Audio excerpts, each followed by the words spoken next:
Reading is not exactly the sexiest thing, certainly not something you would brag about on social media, for example. Perhaps the odd post with, look, I've read 50 books in Portuguese in 2 years. Great. But reading can actually do wonders for your Portuguese. And in this video, I'm going to share with you why reading is good for you, how to read in Portuguese, and finally, what to read in Portuguese. To put things in context, I started learning English when I was 5, and I only read my first book when I was 16. That was 11 years that it took me to read a book in English. Maybe there was children's books in between, I'm sure there were, but a real book that I actually went and picked it up. It does not have to take that long for you, and it does not necessarily have to be a novel. More on that in a bit. If you're interested in some listening comprehension in Portuguese, so me speaking Portuguese with subtitles to help you follow along, stay until the end, where I'm going to share the story of how I started reading in Dutch and how that really helped my comprehension of the language overall. Olá, bem dispostos? Espero bem que sim. Eu sou Catarina, a language fanatic, and this is the Language Unschool, the place where I help you find your voice in Portuguese. And the good thing about reading in context is that you do not necessarily have to know the meaning of every single word. There are words, even probably in your native language, that you don't use on a daily basis, yet when you come across them in writing, you will understand what they mean in context, but you will not necessarily be able to explain what they mean.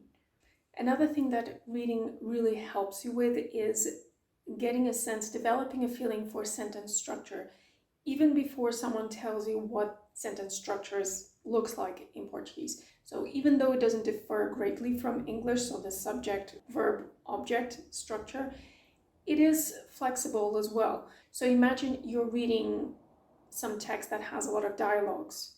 And dialogues, normally you have question and answer. And what that will expose you to is different ways of asking questions, which I personally find is something really hard to teach because, again, it's really flexible how we ask questions. There's not one right way, there are several ways. In this video, I tell a bit more about it. Another thing that really helps reading is grammar. So if you have grammar in context, it's a whole different game. You may have started by learning the rule. That's fine, but then when you're actually reading, have the intention of noticing the use of the definite article, for example. And then you start seeing, okay, every time there is a my, your, his, her, you will have a u, us, es, for example. And this is something I keep on making a mistake when I write. So let me focus on that. Or when someone is addressing someone formally, you will have that definite article before as well. And these are things it's really good to just learn in theory, but when you actually read some text and paying attention to that, it's a game changer. Also, you can read some piece of writing to help you notice the gender agreement in Portuguese, which is a big thing. I mean, gender is everywhere. And you see that, okay, this word ends with an A. Why? What indication is there? What other word in the sentence is also feminine that forces it to be feminine? Or maybe it's masculine, it's just an exception. Make a note. And then you have a whole context, a whole sentence that helps you remember that specific example, that exception. Now let's jump to the question of how to read, which may sound silly, but there are different techniques, different strategies on how to tackle a piece of writing, a whole novel, whatever it is you might be reading. So one is called intensive reading. And this, in very simple terms, is you sit down with a book, with perhaps a dictionary, and a notebook, and you actually look up the words you don't know, you write them down, and you really go into the nitty-gritty details of each sentence. Perhaps you even start noticing what I just said before, the grammar, the gender agreement, perhaps the verb conjugation, look it up, because you have time. The good thing about reading is that you have time. You can go as fast or as slow as you want. There's no one behind your shoulder saying, you have to understand this now. It's really good for low pressure kind of input learning of the language. And this is exactly what I did with the first book I read in English, the one I mentioned I read at the age of 16, more or less, which I still remember the title, Gone for Good. And this is because I had it for months. I think it took me months, I don't remember how long, but certainly more than 1 month to finish the book. And I had it on my desk with a dictionary and a little notebook. I still remember the first word I looked up. I think it was skull. Maybe it was brain, but I think it was skull. So it was tedious, and as you can see, it was years ago, so there was no option of copy-pasting a whole sentence and putting into an online translator, giving me the whole meaning back. It was more tedious, but it actually paid off, I think, because it allowed me to engage more with the book instead of having the work half done for me. And that allowed me to see that, okay, for example, in English, they would first say the color and then they say the noun, what they're describing, whereas in Portuguese is the opposite. And by doing that, it gave me a better chance of noticing the differences between the two languages. So intensive reading is, you can extract not only meaning, but the grammar, sentence structure, vocabulary, everything you want, squeeze it out of each sentence. And it's usually something that, you know, as adults, we want to understand what we're reading, every single thing. But don't forget that, as I said before, as adults in our own language, there are words we will not understand, especially reading fiction or, you know, depending on your level of vocabulary, of course. But if you want a more relaxed kind of reading experience, then doing extensive reading is something that you can try out as well. And what this means is reading book, a chapter, whatever it may be, we'll cover the what in a bit, but without worrying about every single word. Just trying to get the gist, the style of the author, the main plot, and go with the flow. Now, these two methods do not necessarily have to be exclusive. I'm going to read that book using the intensive method, or that one just the extensive one. You can actually mix the two and make it more of a dynamic exercise reading experience for yourself. And, you know, the intensive could be, okay, the first page of each chapter, which is usually shorter anyway, I'll do intensive reading. The rest of the chapter, I'll do extensive reading. Just an idea. If you're expecting me to share only Portuguese authors, I'm afraid I will disappoint you, because sometimes we need to get over that ego thing of saying, oh, I've read Shakespeare and I've read Saramago and I've read Fernando Pessoa. It doesn't really matter in the beginning. I mean, you just want to read, even if it's a translation, okay? So for children's books, think of it as, what is a book that you read when you were younger and you really liked? Maybe not as a 5-year-old, but as maybe a 10-year-old, 9-year-old. So Os Cinco is one that is a translation. It is for kids, but not too young.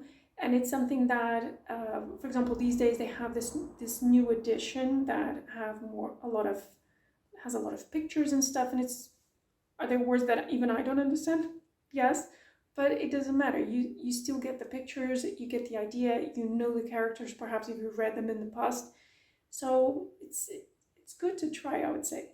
Another super simple idea for you to be reading more in Portuguese is comic books. Now, Donald Duck, in this case, Mickey Mouse, we call this banda desenhada, is so easy because there's not a lot of text. It's just dialogues mainly. So stuff that you will need in your daily life in Portugal anyway, and a lot of pictures, which helps with understanding. Like, I think it's great. So it's not literature with a capital L, but seriously, I think it's amazing. And speaking of BD, banda desenhada, I cannot not mention Asterix and Obelix, because my oldest daughter has been obsessed with them for over a year. So I was sort of forced into it. I don't think I'd ever read. I watched a film or two, but that was it. And again, the same idea with Donald Duck. You have pictures, you have not a lot of descriptive text, you have tons of dialogues, meaning questions and answers, reactions, all the kind of stuff that you need when wanting to have conversations in Portuguese, I would guess. It's amazing. Still in the category for children's books, but I mean, there's so many options. This is a graphic novel, so novela gráfica in Portuguese, which my youngest daughter just picked out from the library. And again, a translation, but there are original Portuguese stuff. I've come across them. One was even about football, I think. I can't remember. And this is tons of pictures, amazing graphics, I would say, and again, dialogues. I will say no more.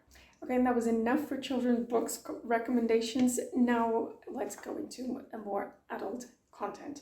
So one thing you could be looking at is what is it that you read or have read in English in the past or in your native language. Let's say Agatha Christie, Daniel Steele, whatever. Literature that is not just one book, but you have a series, so you know the style of the author, you've read the whole collection, and now you just read them in Portuguese. It doesn't have to be originally Portuguese, it doesn't have to be amazing literature. It's a story you know the characters, and you are now just reading them in Portuguese. So one thing you can do is reading one chapter in English, so you know the gist, again using the extensive method, and then you pick up the Portuguese translation and read the same chapter in Portuguese. Again, did you get every word? No, but something went inside your brain. That's for sure. That's guaranteed. But of course, I had to include some Portuguese literature. And no, I'm not going to mention Saramago, I'm not going to mention Fernando Pessoa, I'm not going to mention Camões, I'm not going to mention Essa de Queiroz. All authors we had to, Virgílio Ferreira, all authors we had to learn at school, because seriously, these are really complex texts and not easy literature even for us. So let's keep it simple. We don't have to sound really clever, the brightest, the most intelligent, and read philosophy from day one, okay? Let's focus on what in Portuguese we call literatura cor-de-rosa and get some day-to-day more kind of language, which that kind of literature is amazing for. So this is one example. I'll read it because that's backwards. Margarida Rebelo Pinto, vou contar-te segredo. Pequenas grandes histórias de amor. I mean, short chapters. We're talking about 3 pages or so each. 3. And it's not dialogues, okay? But it's as if she's talking to some of the people she's talking about, or to. A lot of it in the present tense, so it's not like you need to go dive into the past tense right away. A lot of expressions that we use in our day-to-day life. Seriously, this is a good find. Let's look at one example here. Se, afinal de contas, ainda me casar contigo. And then she continues. Now, what is this afinal de contas? You go and translate afinal de contas, and maybe separate, they don't mean anything, but it's an expression, it means after all. Afinal, at the end of the counting. If after all, if in the end, se afinal de contas. Amazing, there you go. There's plenty more in any library close to you.